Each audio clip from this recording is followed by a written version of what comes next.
తమ్ముడు కేజీ మాంసం కొట్టవా? అన్నా నువ్వా అన్నా? నన్ను గుర్తుపెట్టావా? లేదు తమ్ముడు, గుర్తులేదు. నేనా అన్నా? ఆ రోజు అన్నా 2 రోజుల నుంచి ఏమి తినలేదన్నా, కొంచెం డబ్బులు సాయం చేయండి అన్నా. రే డబ్బులే గిబ్బులే పో. రే నువ్వు ఉండరా. రే దీంట్లో 5,000 ఉన్నాయి, 5,000 తీసుకొని ఏదైనా వ్యాపారం చేసుకో. అన్నా నీ మేలు జీవితంలో మెచ్చిపోలేనా అన్నా. నువ్వా? బాగున్నావా తమ్ముడు? అన్నా నువ్వు ఇచ్చిన 5,000 కొట్టు పెట్టుకున్నానన్నా. చాలా మంచి పని చేసావు తమ్ముడు.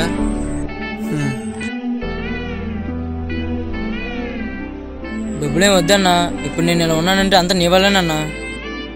సరే తమ్ముడు. బాయ్ తమ్ముడు. సరే అన్నా.